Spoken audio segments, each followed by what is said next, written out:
You love vintage jewelry, costume jewelry, all things sparkly and pretty, you're in the right place. Hi everyone, I went to a couple of estate sales this week and a thrift store. So I'm going to show you what I found this week, and we're going to kind of talk about what to look for. That's kind of what we talk about here, and we also just enjoy jewelry. If you see anything in this video that you want to call your own, please send me an email at slowhappyvintage@aol.com, and we'll see if we can't get that into your hands. When I look for estate sales, I'm always looking for jewelry, obviously. They list that they have jewelry but don't have pictures. I look at the other types of items that they have at that sale to gauge whether or not I want to go to it. I love it when they have pictures. So I'm going to flash a couple of pictures up on the screen and see what you think about. Would you have gone, driven 30 minutes, an hour, or whatever to go see the jewelry at these? Sometimes it's worth it, sometimes it's not, but the hunt is always a good time. So in these pictures, there were a couple of things that sparked my interest. I did miss a couple of them. I was not the first one there. I'm often not the first person there. But I did pick up a couple of things that sparked my interest. I'm going to tell you what made them stand out to me. We're just going to talk. Let me flip the camera around and show you what I found. This is everything I found this week, and it was a good week. I always say anytime I buy a lot like this, I want there to be one or two pieces that will pay for the cost of the entire lot. This one is no exception. I want to talk about what to look for as far as value goes. A lot of people just collect jewelry because of the sheer love of jewelry, and that is absolutely fine. Always buy what you love. However, once you start collecting, at some point you got to thin the herd. And when you start thinning the herd, you want to pay attention to how much you're purchasing something for versus the value of it. Now, anybody can walk into an antique store and buy, say, a Miriam Haskell for $300. I'm not going to do that. That's not me. I love the thrill of the hunt, and I love to find a good bargain. So let me show you this. This was a particularly nice week, and I'm going to tell you why. So the first thing we're going to talk about is this little group right here that I found at a thrift store. And this thrift store happens to benefit animals. I never usually mind spending money there. What do we have here? This piece is nothing particularly special. The only thing I really liked about it was the molded glass here. It's kind of an iridescent molded glass leaf stone, and I thought that was really pretty. It is pretty good quality, but if you look at the pin, it is built in, but it's kind of got a cheaper clasp here. Now, this lady happens to go to Europe often. You'll see it's got a British flag on it. Everything that she brings back from Europe with her, she puts a little British flag on it. She was asking $10 for this, but she said, the more you purchase, the better discount I can give you. So this was not one I was originally going to purchase, but we kind of threw it in the lot of pieces that I decided to get.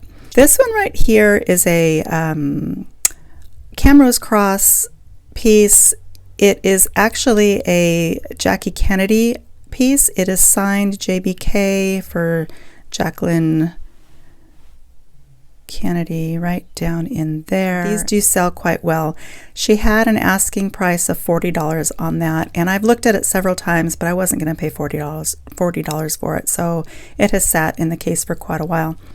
Then the last piece that I found at that shop were these. Now these are signed Miriam Haskell.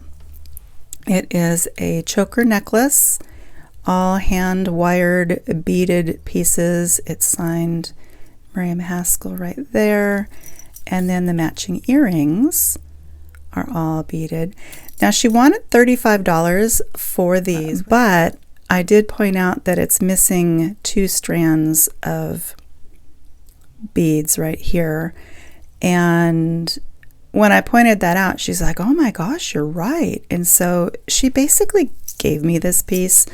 I spent $50 for all 3 of these, or 4 of these, the earrings, the necklace, and the 2 brooches. So, you know, I let her set the price and I'm like, yep, that'll work. And so there you have it. Value on the, how do I explain value? Value on the Miriam Haskell is greater than 50, but I'm not sure how much I can get with the missing strands. Some people don't mind. It is an older Miriam Haskell piece, and the earrings alone are worth more than 50, but we'll see. I will probably keep these in my collection for a little bit just because I have a little budding collection of Miriam Haskell pieces. The next spot I went was an estate sale, and the pictures I showed you are this estate sale. One of the things that sparked my interest in that group from the pictures was this piece, and this is why I went. This is very old. I haven't tested any of these things yet, so I will test a couple things at the end. I am not sure if this is sterling. It's not marked. It has an older clasp on it. Quite frankly, this looks like a Victorian piece. However, the pin clasp is not telling me that it's Victorian. I believe this is probably original. I don't know if this is original or not, but this is a handcrafted piece. And look at all those little marcasites. It's just a beautiful piece. So that's one that I really wanted. In the pictures, this bracelet was sitting like this, but just even from the side view, I can tell it's not a stretch bracelet. It's got quality metal. It's got, you know, from the side you can see it's got cabochons. And when I picked it up, I didn't see a maker's mark on it. I always look at clasps when I'm at these sales. I didn't see any clasp maker on it, but later when I got it home, I noticed it did have a cartouche, and the cartouche says Joan Rivers. I'm usually in a hurry at estate sales to decide what I want to purchase, but you gotta kind of glance around because that cartouche was in the middle of the bracelet, not on the clasp. This is actually an older Avon, and I don't often pick up Avon, but it was there. It was $3, and it's nice quality. This one was in excellent condition and just has really striking AB rhinestones on it. So with kind of a blue shimmer to them. No markings, but I thought it was quite pretty. And then the last piece was a surprise. I picked this up and I'm looking at it going, not something I'm really thrilled with. But I looked at the metal and I thought, that looks like gold. And then I flipped it over and it says 10K Italy right there on it. A lot of times when you find necklaces and pieces with a carat reading, they're not. There are a lot of fakes coming out of, I don't know where they're coming from, but you have to test the metal or take it to a jeweler. However, 10K is not often faked. 14K is faked, 18K is faked, but 10K is not often. So I will test this one. I'm pretty sure it's legit, and if it is, that's a pretty good find. We added all this up. It came out to be, I think, $23 that she wanted for it. Those are the types of things I'm looking for, and I thought that was a really good find. The last estate sale I went to, wait a minute, there's something else here. This I found at a thrift store, and this is a Tortolani, older brooch. It was just $5, and it's kind of an unusual design, so I went ahead and I picked that one up. Okay, so then there's this one. This one's exciting. This was from an estate. I love to go to this estate sale company because they don't really care about costume jewelry, and I'm here for it. I always take a pile up to them, and I'm pretty much open to pay whatever they want me to pay because they usually always have really nice pieces. And I'll tell you what I paid at the end, but let's walk through some of these. Now, what am I looking for? I like flashy, I like pretty, so my eye was immediately drawn to this piece. However, it's missing a pin, and the construction that it has it's not your really higher end pieces with this applied and riveted pin, and it's also missing its pin.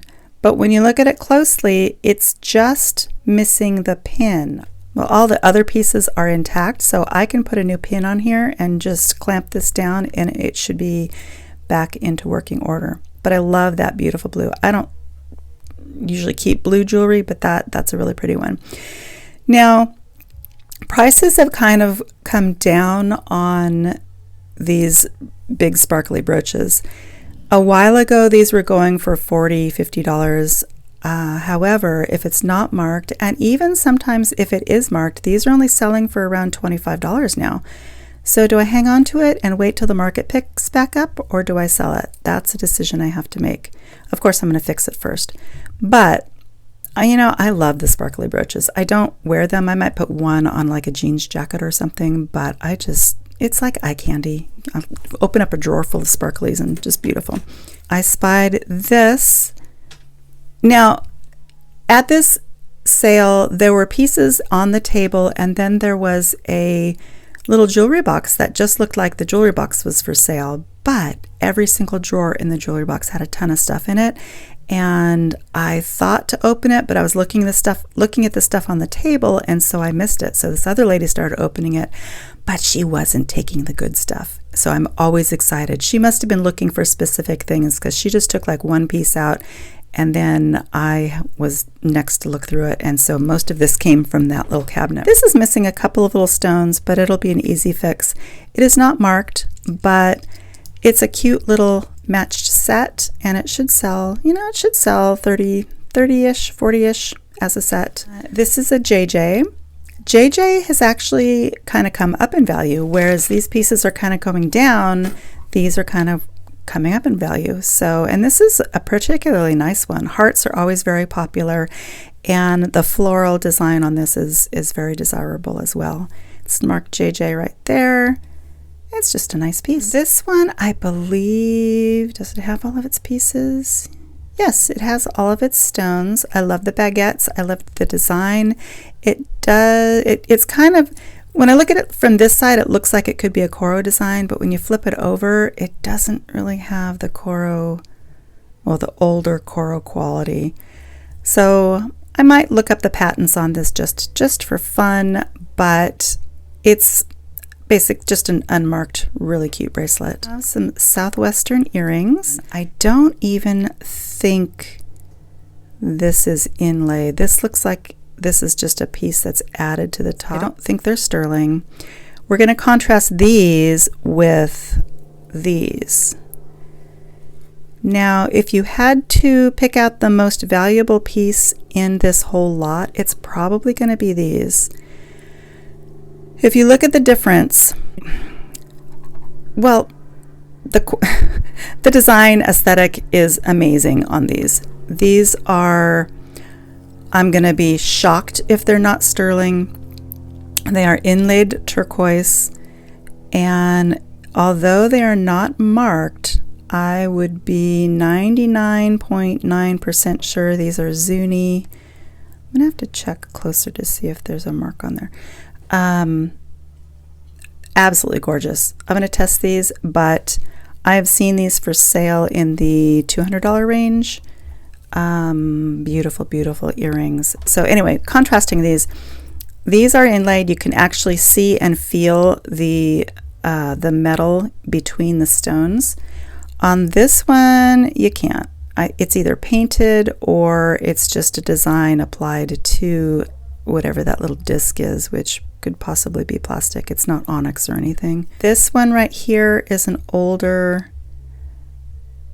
also unmarked piece. I don't think this is sterling. It doesn't say sterling anywhere, but the quality on it is gorgeous. These are little square cut rhinestones, little tennis bracelet with a safety chain.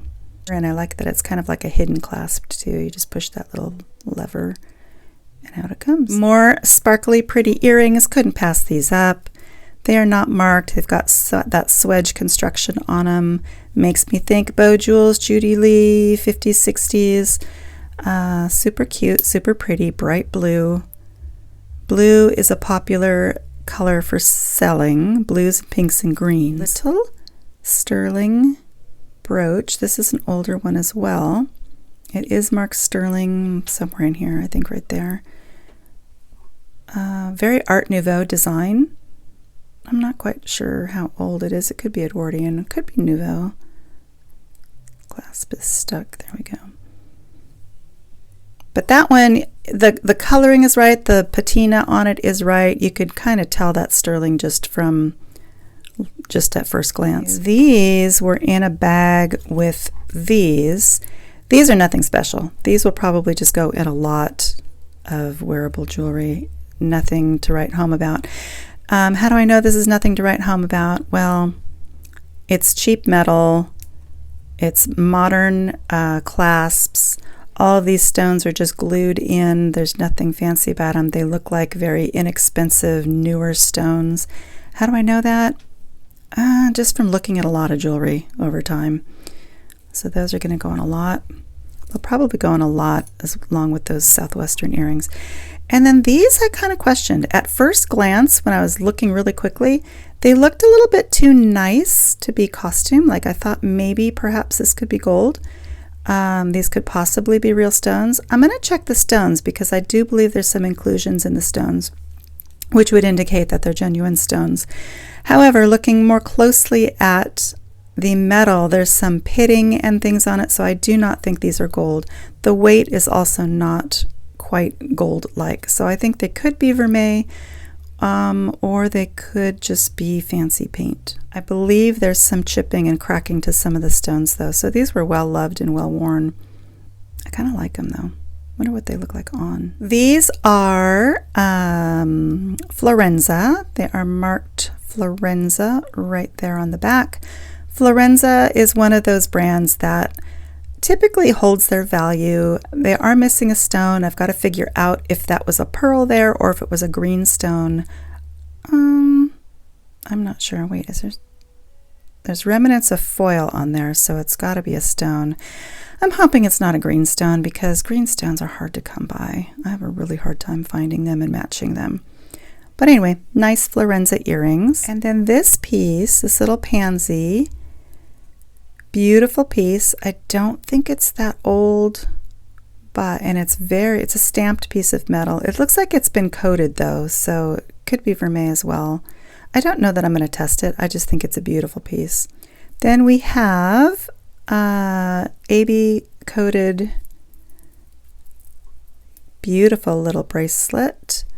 This bracelet, I love the little prongs on this. Look at how cute they are. I don't see any markings on it. It looks rhodium plated. It is a beautiful little piece though. Now I sold a Weiss one of these recently, and I want to say it only sold for like 18 to 22, somewhere around there. They have come down in value quite a bit too. So if you like to collect big brooches like this or rhinestone bracelets, now is the time to buy those because they seem to be pretty reasonably priced. This set is a fun set. This is Vendome. And Vendome and Hobe have kind of gone up in value too. So I'm looking forward to seeing what this will bring as a set. Individually, it probably wouldn't sell for that much, but as a set, I think I can get more for it. The brooch is not signed, but the earrings are on the clasp or on the backing right here. And it's obviously a set. So beautiful cluster grapes with leaves on them. That's a nice set. Excellent condition as well. Then we have this giant necklace.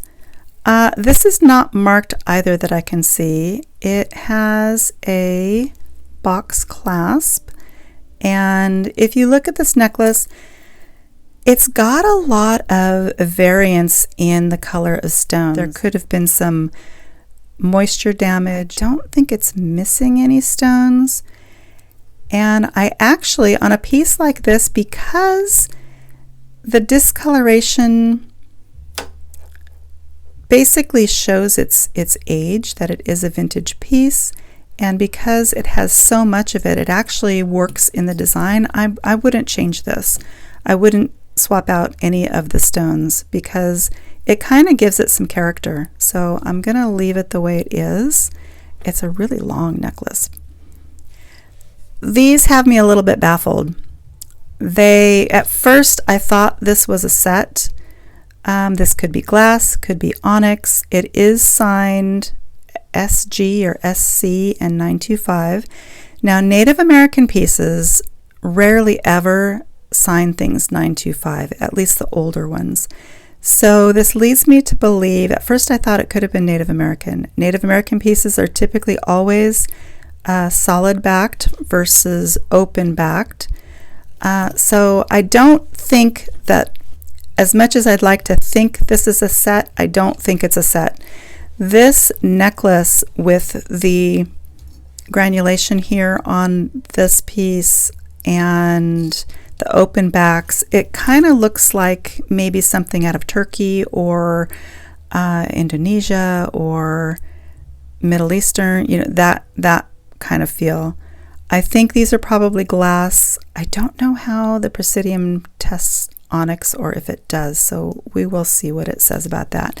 But I don't think these go with it. Same size cabochon. These are sterling. I don't know if this is. I will test this one. This has a little rhinestone in it, which is open backed, so I'll probably test that stone as well.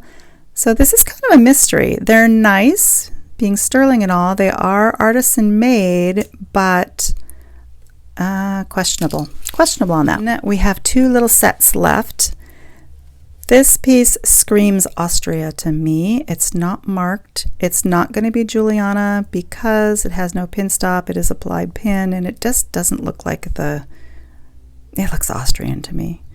No markings that I can find. Also, I don't believe Juliana used the paddle clasp like that. Yeah, no markings, but beautiful little set. Sleeves were used by Miriam Haskell. They were used by a lot of pieces from Japan. But the way these little multi-prongs are and the open backs and the quality of the stones just makes me think Austria. And the last piece, this is a listener set. And I wanted to see, do you glow? Do you not glow? Nope, you do not glow. No glowing happening today, but that's okay. This is a listener set. It's one of the nicer listener sets that I've seen. Nice design, beautiful stones. It is missing two, and doggone it if they're not green. I have, like I said, a hard time matching those greens, so I'll do my best to match it. Signed listener right there, and also on the backs of the earrings. Out of all that, when you put it all together, I brought it up to the counter and I asked how much they would charge me for all of this. Now, in your head, how much would you pay for all of this? And I didn't know, like I hadn't looked at these really closely, and I hadn't looked at a lot of things really closely. I just made a pile of jewelry, and the gal came up and she started thumbing through, and she said, how about 20 for all of it? Yeah, that's just fine. I will do 20 for all of it. I typically will not say, would you take X number of dollars for this? Because I want to gauge their feel for jewelry. Some companies really highly value jewelry, even costume. After this sale, I went to another one and they had an Austrian necklace there that they wanted $28 for.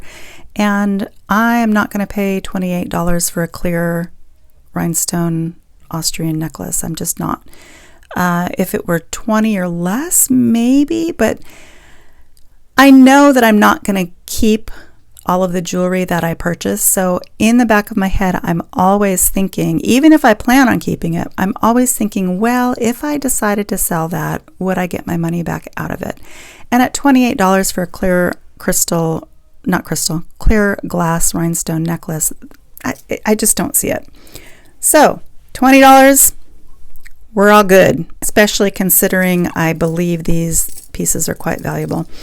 And the sets and everything. I was very happy with that purchase. Let's test a couple of things and get out to the rest of our day. Okay, the first thing we're going to test is this silver. And know that when I do testing, it's just for educational purposes. I am not a gold and silver buyer or seller or anything like that. So when you test for silver, I'm using a 18 karat gold testing solution.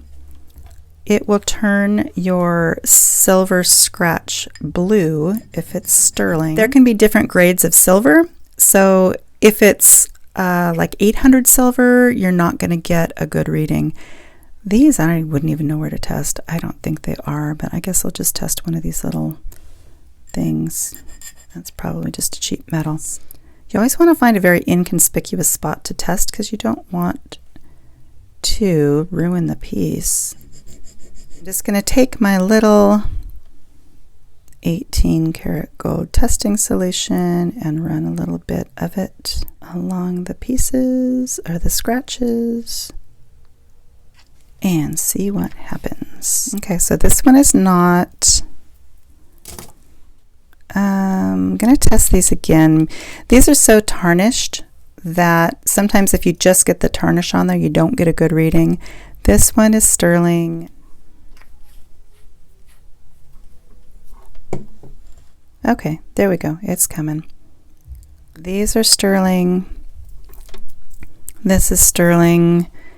Jury is still out on this though, even though it's marked.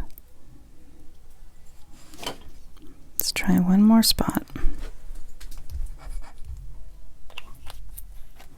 Okay, that one's turning blue. This one does not look to be. It's probably plated. Although I did have a necklace that I thought was plated and it ended up being sterling, and I didn't scratch beyond the tarnish. I'm going to go through all my acid. Oh, see, there we go. Maybe my acid's going bad. So this does look like it's sterling. Before I sell these, I will probably test them again, but I'm not going to spend more time on them today. You got to be careful with these acids. They do off gas. That's why I keep them in a sealed container. You can tell this container used to be this color on the inside, and look at the color now. That's from the off gassing of the solution. And you want to try not to get it on your fingers. You can neutralize the acid with some baking soda or baking soda and water, but be aware the fumes of that, when you stick it on there, it'll bubble up.